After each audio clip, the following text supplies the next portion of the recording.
A fertilidade no contexto LGBTQIA+, tem vários estigmas e é importante quebrar alguns mitos que ainda cercam esse assunto e entender que a fertilidade é uma possibilidade real e alcançável para todo mundo. O primeiro mito é a ideia de que a fertilidade está exclusivamente ligada à heterossexualidade, e isso simplesmente não é verdade. A fertilidade é uma questão biológica que não discrimina a orientação sexual ou a identidade de gênero. Todas as pessoas têm o potencial de serem pais ou mães, independentemente de quem amam. Eu vou fazer uma observaçãozinha aqui, porque eu sei que muita gente não entende bem esses termos, então eu vou explicar melhor. A orientação sexual se refere à parte de atração, por quem a pessoa se atrai. Se é por homem, por mulher, pelos dois, por pessoas de forma geral. Que aí seria, por exemplo, gay, lésbica, bissexual, hétero. Já a identidade de gênero é como a pessoa se identifica, como ela se sente, ela com ela mesma. Então, a pessoa pode ou não se identificar com o mesmo gênero que foi atribuído a ela no nascimento. Então, por exemplo, a palavra cisgênero às vezes causa muita estranheza para quem não conhece, mas a tradução do latim de cis significa do mesmo lado. Então, seria do mesmo gênero. Portanto, se você se identifica com o mesmo gênero que foi atribuído ao seu nascimento, você é um homem ou uma mulher cisgênero. Já o transgênero, no latim o trans, significa do lado oposto. Então, se você se identifica com um gênero oposto que você nasceu, você é um homem ou uma mulher transgênero. Então, por exemplo, pode ser que a pessoa tenha nascido do sexo feminino, mas conforme foi crescendo, se conhecendo, entendeu que se identifica como um homem. E também tem pessoas que não se identificam 100% nem com o gênero feminino e nem com o masculino, sendo assim pessoas não binárias. Agora vamos voltar e falar do segundo mito, que seria limitações na fertilidade LGBTQIA+. É comum essa ideia de que as pessoas LGBTQIA+, enfrentam limitações irreversíveis quando se trata da fertilidade, mas não é bem assim. A medicina reprodutiva, ela vem se modernizando cada vez mais e oferece várias opções para ajudar a todos a realizar esse sonho de serem pais ou mães. O terceiro mito é a incompatibilidade com a identidade de gênero. Como eu falei, a identidade de gênero de uma pessoa não determina a sua capacidade de ser pai ou mãe. Então, se você é uma pessoa transgênero, não deixe que esses estigmas impeçam você de explorar essas opções disponíveis para a sua fertilidade. A medicina está evoluindo para atender às necessidades de todos, de forma que supere essas barreiras biológicas e sociais, para que todos consigam alcançar a parentalidade. Pensando em tudo isso, é legal falar da importância da educação e conhecimento, porque essa é a chave para desmistificar a fertilidade e conscientizar a população. Então, quanto mais informados as pessoas estiverem, mais capacitados estarão para tomar decisões informadas e construir as famílias que desejam. E é por isso que eu estou aqui, para conseguir fornecer essas informações e esclarecer todas as dúvidas. Agora vamos falar sobre as diversas opções de tratamentos disponíveis para quem deseja construir uma família e faz parte da comunidade LGBTQIA+. É importante sempre lembrar que cada caminho é único e as opções disponíveis podem depender de fatores como a saúde reprodutiva, a idade, a preservação da fertilidade, mas eu vou estar falando algumas opções disponíveis. Os tratamentos para um casal de mulheres cisgênero podem ser a inseminação artificial, que é a introdução de sêmen diretamente na cavidade uterina da mulher e é uma opção mais acessível e menos invasiva.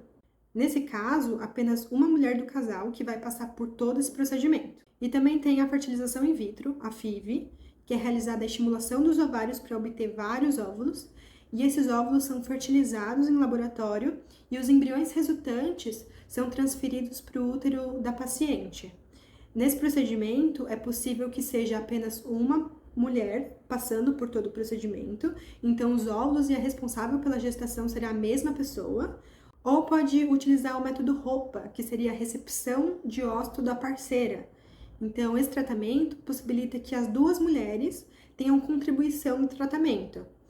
Para isso, os óvulos podem ser de uma delas, mas a transferência do embrião vai ser para o útero da outra parceira.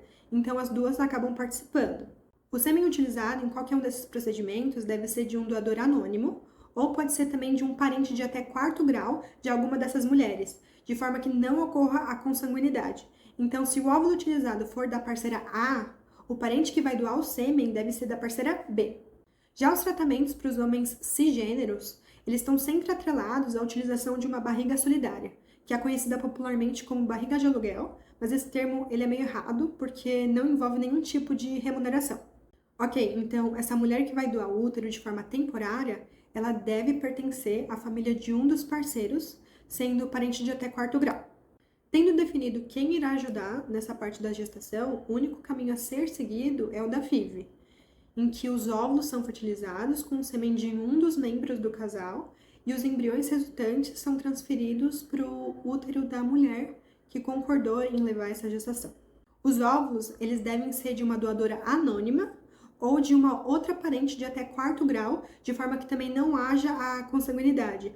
Então, se o sêmen utilizado for do parceiro A, o óvulo deve ser de uma parente do parceiro B. E os tratamentos para as pessoas transgênero variam de acordo com a situação individual de cada casal. Os casais formados por um homem trans e uma mulher trans, existe a possibilidade de engravidar de forma natural, sendo necessária a FIV apenas se tiver algum problema em relação à infertilidade. Já para os próximos casais que eu vou falar, que são compostos por uma ou mais pessoas trans, os tratamentos são semelhantes com os realizados por casais cis homoafetivos. Nos casos dos casais formados por uma mulher trans e um homem cis, é preciso de óvulos de uma doadora e uma barriga solidária. E o mesmo serve para o casal de duas mulheres trans.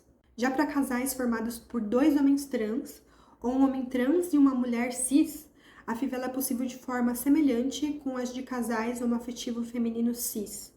E caso o homem trans não queira gestar a criança em alguma dessas situações, é possível a utilização de uma barriga solidária.